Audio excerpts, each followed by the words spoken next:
Mbak Kareba. Mudah-mudahan Anda selalu sehat dan tetap bersemangat. Saatnya Anda menyimak berita Sulawesi Tengah hari ini. Bersama saya, Aurela Gea. Sejumlah berita aktual dan menarik seputar Sulawesi Tengah telah kami siapkan untuk Anda. Berikut 3 berita utama hari ini.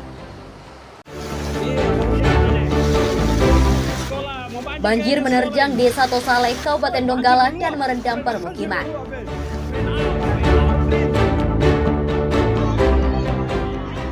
Puluhan siswa berunjuk rasa memprotes pengelolaan dana BOS yang dinilai tidak transparan.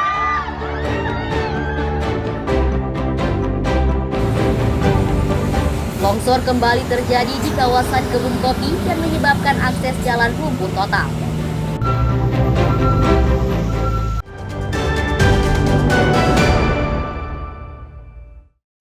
Hujan deras yang mengguyur Kabupaten Donggala Minggu sore menyebabkan banjir di Desa Tosale, Kecamatan Banawa Selatan. Air sungai meluap dan menggenangi permukiman warga dan sekolah. Banjir merendam puluhan rumah warga serta menggenangi sejumlah sekolah. Sejumlah warga terpaksa mengungsi sementara ke tempat yang aman. Sedangkan sekolah terpaksa diliburkan karena ruangan kelas terendam air bercampur lumpur. Masuknya dari ini kan kuala besar di atas ini. Masuknya di sini ke depan Alia, masuk kemari. Kemudian ada di belakang kanan lagi. Karena di sana kuala besar ini. Jadi 2 arah kemarin. Dari sini satu, dari atas ini satu. Mungkin hari ini tidak ada ya, karena kita melihat material di sini masih banyak yang harus dikasih keluar. Masih ada lumpur dalam kelas, dalam kantor, berkas-berkas juga masih berantakan. Jadi hari ini mungkin belum ada pembelajaran. Ya, ketinggian kurang lebih setengah meter masuk dalam kelas. Pemerintah Kabupaten Donggala telah menurunkan tim untuk melakukan pendataan di lokasi banjir. Sedikitnya 50 rumah yang dilaporkan terendam banjir. Warga kini membutuhkan bantuan makanan dan air bersih. Ini hujan kemarin turun sekitar jam 2 lewat lah. Nah, hujan ini turunnya sekitar 1 jaman lebih saja, air sudah besar.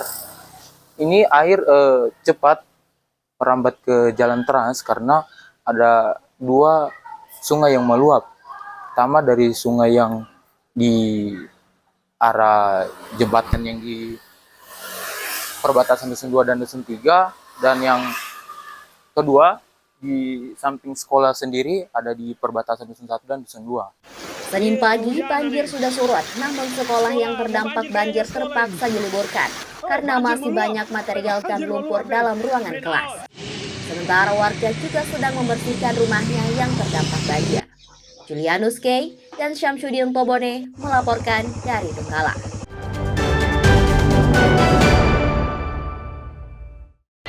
Puluhan siswa SMA Negeri 5 Palu menggelar aksi protes depan kantor sekolah mereka Senin pagi.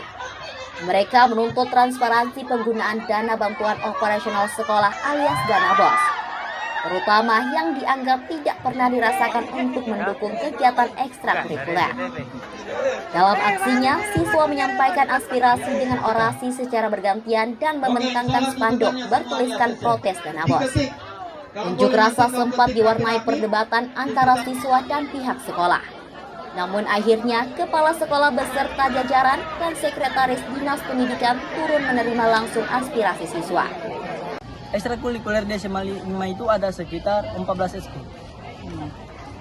Mereka mendaftar ikut lomba itu tidak pernah dibiayai oleh sekolah. Contohnya, futsal. Futsal selalu mendaftar pakai uang pribadi siswa. Basket begitu juga, voli begitu juga. Dan anak paskibraka. Nah, sedangkan tertera di dana BOS, pendanaan untuk kegiatan ekstrakurikuler siswa sebesar 198 juta. Kami mau menanyakan, 198 juta yang seharusnya untuk kegiatan ekstrakurikuler itu dikemanakan? Dinas Pendidikan Sulawesi Tengah berjanji membentuk tim untuk mengkaji masalah ini. Tim terdiri dari unsur pengawas dan kacapdis yang akan menghimpun informasi secara berimbang dari siswa, guru, hingga pihak sekolah. Sementara Kepala Sekolah SMA Negeri 5 Palu mengaku dana BOS belum cair sehingga menghambat pengalokasian. belum tersalurkan. Sebagaimana mereka minta tadi rekening, itu memang rekening tidak ada rekening seperti buku rekening tidak ada. Yang ada itu ya rekeningnya begitu baru diambil cek. Hanya itu saja. Jadi semuanya diserahkan sama bendahara. Kepala sekolahnya meng-ACC semua permintaan. Iya, kita berikan pembiayaan dana bos itu, namun kegiatan-kegiatan tentunya ya lewat skala prioritas yang mana kita dahulukan, dan kita alokasikan memang dananya selama 1 tahun ini. Hanya saja betul-betul 3 bulan ini memang betul-betul belum ada apa kita mau kasih. Makanya sampai andaikan saya ini orang kaya mungkin saya biayai semua, kan begitu. Sesuai dengan arahan dari pimpinan bahwa nanti kita juga akan membentuk tim sebagaimana biasanya, mengacu dengan beberapa permasalahan yang terjadi misalnya pada sekolah-sekolah yang lain juga polanya sama. Kita akan bentuk tim, melibatkan nanti bidang teknisnya, ada Pak Kabid SMA, ada mungkin Kacapdis di dalamnya, unsur pengawas. Nah, nantinya akan bertugas untuk mengumpulkan informasi dan keterangan terkait dengan apa yang terjadi di SMA Negeri 5 Palu. Kemudian tentunya dalam proses ini nantinya hasil dari penggalian informasi ini baru kita akan susun kembali kira-kira hal-hal yang mana yang misalnya ada yang perlu kita perbaiki bersama-sama. Aksi protes siswa SMA N 5 Palu berlangsung tertib dan aman. Mereka menegaskan jika tuntutan tersebut murni untuk menyuarakan aspirasi tanpa unsur anarkis. Syahrul Cahya dan Syamsuddin Tobone melaporkan dari Palu. Puluhan pengunjuk rasa yang tergabung dalam Yayasan Masyarakat Madani Indonesia berunjuk rasa di depan Mapolda Sulawesi Tengah Senin siang. Mereka menuntut penyelidikan dugaan pemalsuan dokumen izin perusahaan tambang. Para pengunjuk rasa mendatangi kantor Polda Sulawesi Tengah sembari membawa spanduk bertuliskan protes atas penanganan kasus dugaan pemalsuan legalitas perusahaan tambang. Massa hanya bisa berorasi di depan pintu masuk Mapolda karena dihadang sejumlah aparat kepolisian. Massa melakukan aksi teatrikal dengan menampilkan foto pejabat, pengusaha, dan penegak hukum yang dinilai tidak serius menangani kasus perusahaan tambang yang bermasalah. Mereka juga membakar ban bekas sebagai simbol api perjuangan menuntut keadilan. Kami menganggap Kapolda Sulawesi Tengah sampai hari ini tidak profesional dan tidak transparan dalam menindaki apa yang menjadi tuntutan masyarakat atau misalnya menjadi laporan daripada dugaan tidak pidana yang dilakukan oleh PT PDW sampai hari ini. Dengan indikasi-indikasi konfirmasi terhadap apa sebab ia mangkir. Dan sampai hari ini pun kami tidak mendengarkan proses hukum daripada pemanggilan selanjutnya daripada Vito Chandra. Yang kedua, kami juga menuntut Kapolda Sulawesi Tengah untuk secara transparan dan berkeadilan menusut tuntas kasus ini yang berkaitan dengan keterlibatan 2 nama pejabat di Sulawesi Tengah. Kami ingin kasus hukum ini diketahui oleh masyarakat luas, sehingga masyarakat masih punya harapan terhadap penegakan hukum kita di Indonesia, yang mana stigma hari ini kepolisian atau penegakan hukum kita sangat berpihak kepada orang-orang yang memiliki kekuasaan, memiliki uang.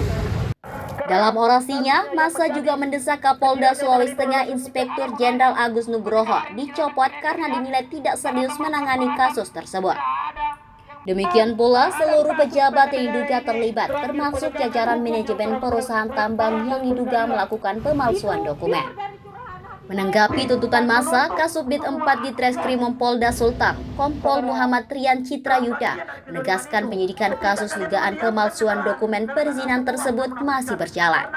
Ia menyebut pihaknya telah melakukan gelar perkara di Mabes Polri pada Agustus lalu dan kini menunggu rekomendasi lebih lanjut. Dan terima kasih ya atas kepeduliannya terhadap kinerja kepolisian, ya terutama dalam hal penanganan kasus ini, ya kasus PT PDW, di mana ini adalah wujud dari pengawasan masyarakat terhadap kinerja kepolisian. Itu yang pertama rekan-rekan. Terima kasih. Yang kedua, ya, terkait dengan kasus PT PDW ini, ya, sampai saat ini saya pastikan masih berjalan, ya, tidak terhenti, rekan-rekan sekalian. Itu perlu digarisbawahi, ya. Ya, kami masih menunggu rekomendasinya apa. Ini masih berjalan. Kemudian di awal minggu lalu, mohon maaf ya, minggu lalu kami juga berkoordinasi dengan pihak kejaksaan terkait dengan kasus ini. Usai mendapatkan penjelasan dari Polda Sulawesi Tengah, masa akhirnya membubarkan diri. Mereka mendapatkan pengawalan dari aparat kepolisian. Ikram Boyoge dan Syamsuddin Tobone melaporkan dari Palu.